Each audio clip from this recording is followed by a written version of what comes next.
사랑하는 성도 여러분, 반갑습니다. 할렐루야. 하나님께서 여러분의 인생을 꽉 붙잡아 주시는 하루가 되시기를 축복합니다. 여호와의 손으로 붙드심이로다. 하나님의 손은 어떤 사람의 힘으로 꺾이시는 분이 아니에요. 하나님의 손은 어떤 고난과 마귀의 못된 그 저주를 막아낼 수 있는 강력한 능력이 하나님의 손에 있습니다. 하나님의 손에 붙들린 가정, 하나님의 손에 붙들린 개인, 하나님의 손에 붙들린 공동체와 사업장과 우리나라 대한민국은 안전할 것입니다. 그 안전이 오늘도 여러분의 인생 가운데 있기를 주님의 이름으로 축복합니다. 오늘은 제가 이제 욥에 대해서 간단히 설명을 할 텐데요. 욥은 그 욥기서 1장에 보면 지금의 요르단에 살고 있었던 사람인데 네 가지 평가가 나옵니다. 욥은 온전한 사람이다. 이 온전하다는 뜻은요, 결함이 없다는 뜻입니다. 그러니까 신앙생활과 사회생활, 가정생활에 어떠한 흠이 없다는 겁니다. 그리고 정직한 사람이다. 이 행동과 생각이 같은 사람이다. 하나님 앞에 거짓이 없는 사람이라는 평가가 있습니다. 그리고 하나님을 경외하는 사람이다. 하나님 한 분만 예배했던 아주 순수한 예배자다. 그리고 악에서 떠난 사람이다. 이 욥은 악을 거부한 사람이에요. 유혹을 거부한 사람입니다. 하나님께서 기뻐하신 일만 골라서 했던 사람이 바로 욥이었습니다. 그런데 욥기서 1장 6절을 보면 여기서 좀 이런 말씀이 있어요. 하루는 하나님의 아들들이 와서 여호와 앞에 섰고 사탄도 그들 가운데 온지라. 하나님과 함께하는 그 자리에 천사도 있었고 사탄도 함께 있었다는 것입니다. 여러분 이 구도로 한번 보실래요? 하나님의 역사가 있는 곳에 마귀 사탄의 역사도 있는 거예요. 이걸 우리가 항상 기억하고 있어야 됩니다. 우리가 선한 마음을 가지고 내가 하나님을 위해서 이렇게 해야지, 교회가 어떤 큰 목적을 가지고 이 선한 사업을 진행하려고 하면 도우시는 성령의 역사도 강력하지만 이것을 방해하고 못하게 하는 마귀 사탄의 역사도 동시에 있다는 것을 꼭 기억하셔야 됩니다. 그래서 우리는 마귀 사탄이 물고 뜯고 우리를 공격할 수 있는 빌미와 명분을 주어서는 안 됩니다. 정말 귀한 일을 할 때는 더 말을 조심해야 되고 또 기도를 많이 해야 되고 영적으로 예민해서 마귀가 파고 들어올 수 없는 그런 일들을 우리가 구성을 해야 돼요. 하나님의 역사가 있는 곳에 마귀의 역사도 있다는 것을 꼭 기억하시길 바랍니다. 마귀가 와서 하나님께 이야기를 하는 겁니다. 아이고 하나님, 이 욥이 당신을 그렇게 사랑하고 존경하는 이유는 무엇이냐면 그래도 하나님이 10자녀를 주셨잖아요. 그리고 많은 재정적인 축복을 주셨잖아요. 욥은 진짜 10명의 자녀가 있었고 그리고 재산이 어마어마했습니다. 그 지역에서 가장 큰 부자였어요. 그러니까 마귀 사탄이 하는 얘기도 일리가 있어요. 자식도 많이 줬고 재산도 많이 줬으니까, 행복을 많이 줬으니까, 물질을 많이 줬으니까 욥이 하나님을 사랑하는 것이다. 어느 정도 합리적으로 타당한 것이 있습니다. 그런데 하나님께서는 오케이, 그럼 욥의 믿음을 한번 시험을 해봐라. 자, 이렇게 얘기를 하게 됩니다. 이때 욥이 오늘 우리에게 보여준 성숙한 믿음의 태도가 있습니다. 여러분, 우리가 인생을 살아가다 보면 내가 원치 않는 고난과 시련을 만날 때가 있어요. 그런데 이 고난과 시련에는 두 가지 종류가 있습니다. 그 첫 번째는 우리가 범죄했기 때문에 하나님께서 그 범죄 때문에 우리를 심판하시는 고난이 있고요.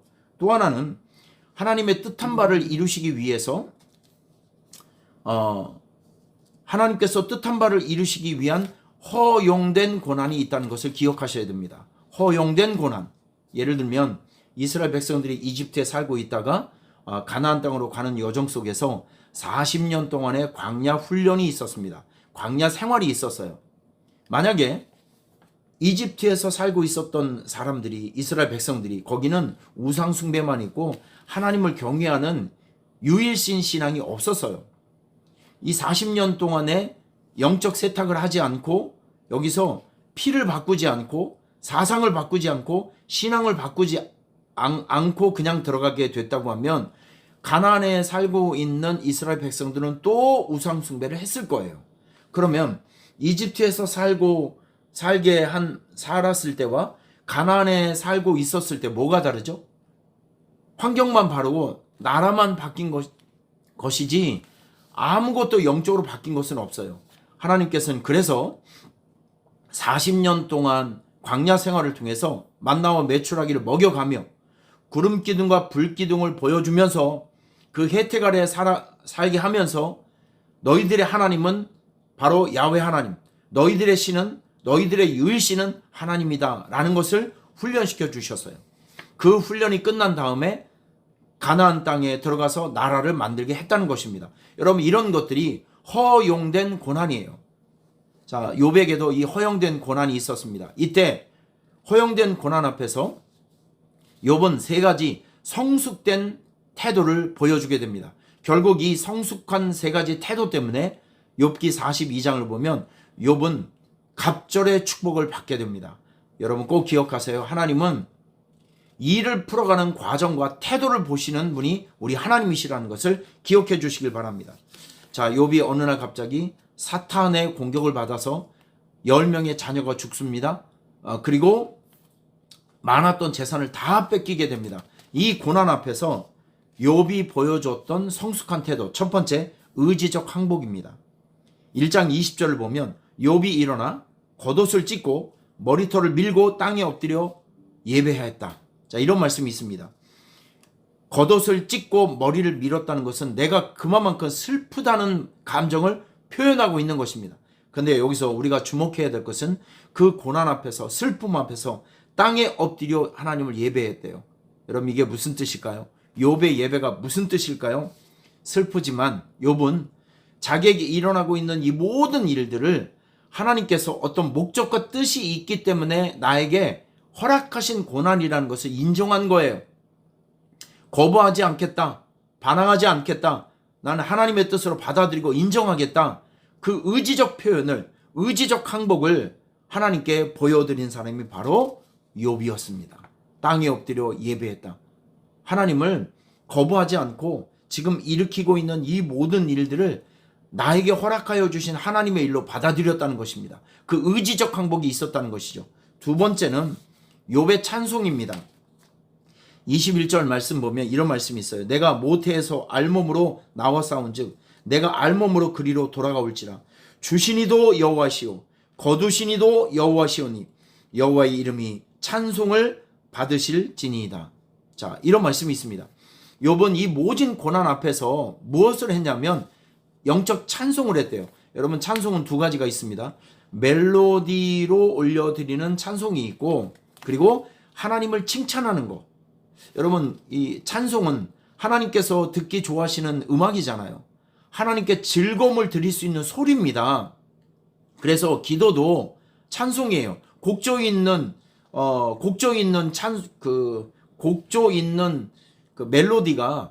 멜로디가 있는 이 찬송이 바로 기도예요. 기도는 하늘로 올라가는 것입니다. 그리고 찬송도 하늘로 올라가는 것입니다. 그래서 우리는 신앙생활하면서 하나님께서 듣기 좋아하는 그 찬송과 기도를 열심히 하셔야 돼요. 하나님의 마음을 기쁘게 해드려야 하는 것입니다. 욥은 이 상황 속에서 하나님, 당신이 하시는 일이 맞습니다. 하나님께서 일으키신 일들을 존중합니다. 하나님 최고예요. 하나님께서 항상 옳습니다. 라고 하면서 하나님께서 하시는 일들을 거부하지 않고 칭찬하고 존중해드리고 인정해드리고 그리고 박수를 쳐드렸어요. 인정을 해드렸어요. 응원을 했습니다. 여러분, 이게 바로 욥의 찬송입니다. 이게 바로 영적 찬송이라는 거예요. 여러분들의 하루가 영적 찬송이 있기를 바랍니다. 그리고 욥은 하나님 앞에 원망하지 않았습니다. 입술로 범죄하지 않았대요. 22절 말씀 보면 이 모든 일에 욥이 범죄하지 아니하고 하나님을 향하여 원망하지 아니하니라. 이 원망이라는 것은요, 히브리어로 라간입니다. 하나님의 인도하심에 대한 불신과 반역입니다. 그래서 하나님은 원망하는 사람들, 하나님께서 일으키시는 일들을 거부하고 반역하고 도전하고 저항하는 사람 좋아하지 않아요. 원망에는 반드시 대가가 있습니다. 하나님의 진노가 임해요. 하나님의 심판이 임합니다. 그리고 축복의 문이 닫혀버립니다. 그리고 하나님과 멀어지는 그런 악효과가 있다는 것을 기억하시길 바랍니다. 욥은 그거 하지 않았다는 거예요. 하나님을 원망하지 않았다는 겁니다. 하나님을 거역하거나 나는 내 맘대로 살 거야 라고 반역하지 않았다는 것이죠. 결국 욥은 허용된 고난 앞에서 의지적 항복을 보였어요. 하나님을 찬송했습니다. 영적으로. 그리고 원망하지 않았습니다. 결국 이 모진 시련 앞에서 본인의 믿음을 증명하니까 하나님께서 욥의 말년에 욥에게 처음보다 더 복을 주셨다. 갑절의 축복을 주신 거예요. 하나님은 우리로 하여금 어떨 때는 허용된 고난 가운데 살게 합니다. 여러분, 이 허용된 고난 앞에서 의지적 항복을 하십시오. 영적 찬송을 하세요. 원망하지 않고 여러분의 믿음을 잘 지켜 하나님에게 여러분의 믿음의 순수성을 증명해 드리시길 바랍니다. 그러면 욥에게 주셨던 갑절의 축복이 여러분의 삶에 임할 줄 믿습니다.